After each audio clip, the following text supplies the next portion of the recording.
కేటీఆర్ గారు లేలే వారికి ఉన్నది, వారికి అవకాశం ఉన్నది. కేటీఆర్ గారు మాట్లాడండి. స్పీకర్ సార్, నేను మీ ప్లేస్లలో పోయి కూర్చోండి. శ్రీయర్ సార్ మీరు మీ ప్లేస్లలో పోయి సార్ ప్లీజ్. వారి పేరు కూడా తీసుకున్నారు, వారికి కూడా ఇవ్వండి సార్. కడియం శ్రీయర్ గారు పేరు తీసుకున్నారు, వారికి కూడా ఇవ్వండి. స్పీకర్ గారు ప్లీజ్ ముందు దయచేసి మీకు విజ్ఞప్తి సార్, మీరంటే మాకు అపారమైన గౌరవం ఉంది. స్పీకర్ గారు, గౌరవనీయులు పెద్దలు, మీరంటే మాకు అపారమైన గౌరవం ఉంది. మిమ్మల్ని మేము దయచేసి కోరేది, సభ బిజినెస్ను దయచేసి నడిపే క్రమంలో గౌరవ మంత్రులు మేమేదైనా తప్పు మాట్లాడినా, మేమేదైనా మాట్లాడకూడని మాట మాట్లాడినా, తప్పు మాట్లాడినా సవరించే అధికారం వారికి ఉంది. వారు ఇంటర్వ్యూని కావచ్చు, కరెక్షన్ చేయవచ్చు. కానీ దయచేసి తమరిని కోరేది, ఇక్కడ ప్రతిపక్షంలో మేము 39 మంది ప్రధాన ప్రతిపక్షంలో ఉన్నాం, వాళ్ళు 64 మంది ఉన్నారు. మరి వారికేమో సభ్యులు లేచినా మీరు సమయం ఇస్తున్నారు, వారు వ్యక్తిగతంగా దూషించినా, నోటికొచ్చినట్టు మాట్లాడినా మీరు కనీసం మళ్ళీ మాకు అవకాశం కూడా ఇవ్వట్లేదు. మొదలు డిమాండ్ సార్, దయచేసి కడియం శ్రీహరి గారి పట్ల వారు చేసిన అనుచిత వ్యాఖ్యలను తొలగించండి రికార్డుల నుంచి. దయచేసి వారిని ఉపసంహరించుకోమని చెప్పి కూడా నా విజ్ఞప్తి నెంబర్ 1. రెండవది సార్, వారు ఉప ముఖ్యమంత్రిగా పనిచేసిన పెద్దలు, దాదాపు 15 ఏళ్లు మంత్రిగా పనిచేసిన సీనియర్ నాయకులు, గౌరవనీయులు పెద్దలు కడియం శ్రీహరి గారి పట్ల వాళ్ళ రాజగోపాల్ రెడ్డి గారు చేసిన వ్యాఖ్యలు సబబు కాదు సార్, దాన్ని దయచేసి తొలగించాలి రికార్డుల నుంచి అనేది నెంబర్ వన్ సార్. రెండవది రాజగోపాల్, మీరు కూడా ఒకటి సార్, ఒక విషయం మాకు క్లియర్గా చెప్పండి.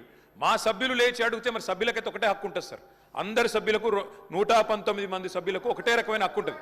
మా సభ్యులు అడిగితేనేమో మైకు రావడం లేదు, మరి వాళ్ళ అవతల వైపు ట్రెజరీ బెంచెస్ లోంచి సభ్యులు అడిగినా మైక్ ఇస్తున్నారు, ఎప్పుడు అడిగినా మైక్ ఇస్తున్నారు, వాళ్ళని మాట్లాడమని మీరే మరి మోటివేట్ చేస్తున్నారు. దయచేసి నా విజ్ఞప్తి మీతోని, అందరు సభ్యులను ఒకటే ఘాటను ఒకటే పద్ధతిలో చూడాలి తప్ప ఈ రకంగా చూడడం ఇది భావ్యం కాదు కదా సార్. మీరు కూడా దయచేసి ఈ విషయంలో పునరాలోచించాలని విజ్ఞప్తి. ముందు రాజగోపాల్ రెడ్డి గారు మాట్లాడిన మాటలను దయచేసి మరి రికార్డుల నుంచి తొలగించాలని మిమ్మల్ని కోరుతా ఉన్నా అధ్యక్ష. వారు కూడా ఉపసంహరించుకుంటే వారి గౌరవం దక్కుతుంది. అట్లా మాట్లాడడం ఒక సీనియర్ దళిత నాయకుడి పట్ల, ఒక సీనియర్ దళిత మంత్రి పట్ల, గతంలో 15 ఏళ్లు మంత్రిగా పనిచేసిన పెద్దల పట్ల ఆ రకంగా మాట్లాడడం వారికి మంచిది కాదు. ఉపసంహరించుకోమనండి, లేదా మీరైనా రికార్డుల నుంచి తొలగించాలనేది డిమాండ్. రెండవ మాట అధ్యక్ష, ఇందాక నాకు మీరు మైక్ ఇవ్వలేదు, ఇప్పుడు ఇచ్చినారు అనుకుంటున్నాను, దానికోసమే. ఇందాక పొన్నం ప్రభాకర్ గారు మాట్లాడినప్పుడు నేను వారంటే నాకు గౌరవం ఉంది అధ్యక్ష. పొన్నం ప్రభాకర్ గారు నేను 2009 నుంచి కలిసి పనిచేసిన సహచరులు. ఆనాడు వారు ఎంపీగా, నేను ఎమ్మెల్యేగా మొదటిసారి గెలిచినాం, అప్పటి నుంచి కలిసి పనిచేసినాం.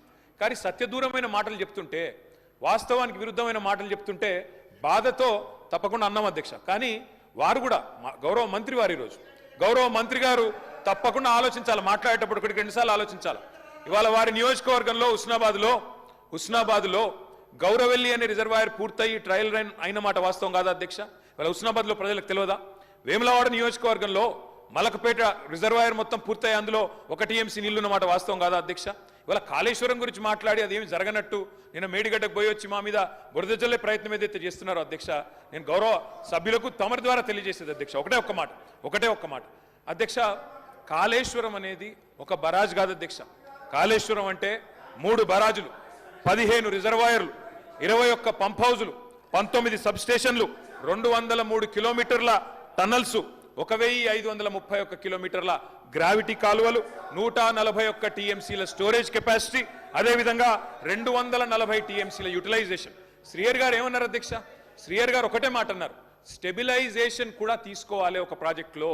కొత్తగా 97,000 కూడా నీళ్ళు ఇయ్యలేదని మాట్లాడితే స్థిరీకరించబడ్డ ఆయకట్టు ఎంత అని అధికారిని అడుగుతుంటే ముఖ్యమంత్రి గారు మాట్లాడనీయలేదన్నారు. గొప్ప ఉదాహరణ నా నియోజకవర్గం అధ్యక్ష. మా దగ్గర అప్పర్ మానేర్ అనే ప్రాజెక్టు నిజాం టైంలో కట్టినారు అధ్యక్ష, 45లో కట్టినారు.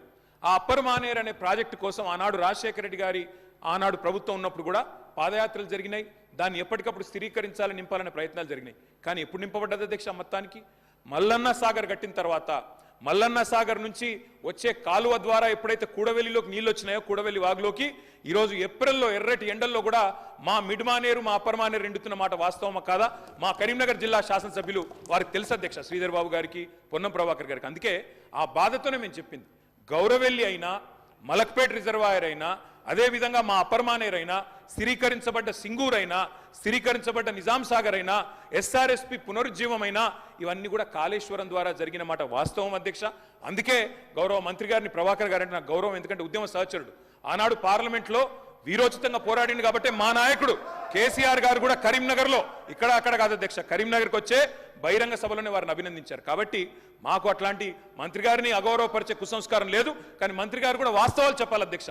గౌరవెల్లి పూర్తయిన మాట వాస్తవం, ఎన్జిటి స్టే ఉన్న మాట వాస్తవం, మలక్పేట పూర్తయిన మాట వాస్తవం, ట్రయల్స్ జరిగిన మాట వాస్తవం. కాళేశ్వరంలో, ఇంత పెద్ద కాళేశ్వరంలో 3 బరాజులు, అదే విధంగా 15 రిజర్వాయర్లు ఉండే కాళేశ్వరంలో ఒక్క బరాజులో 3-4 పిల్లర్లకు ఇబ్బంది జరిగితే దాన్ని రిపేర్ చేయండి. ఇప్పుడే మా గౌరవ పెద్దలు కడియం శ్రీహరి గారు డిమాండ్ చేసినారు, దాన్ని రిపేర్ చేయండి. రైతుల మీద కోపం పెంచుకోకండి. కేసీఆర్ గారి మీద కోపం ఉంటే, రాజకీయంగా ప్రయోజనం కావాలనుకుంటే ప్రయత్నం చేయండి. కానీ ఆ ప్రాంత రైతాంగం పట్ల కక్ష కట్టవద్దు. నింపండి, మేడిగడ్డ నింపండి, కాళేశ్వరంలో పంపింగ్ స్టార్ట్ చేయండి. వాళ్ళ 5,000 క్యూసెక్ల నీళ్లు కిందికి పోతున్నాయి. ఇది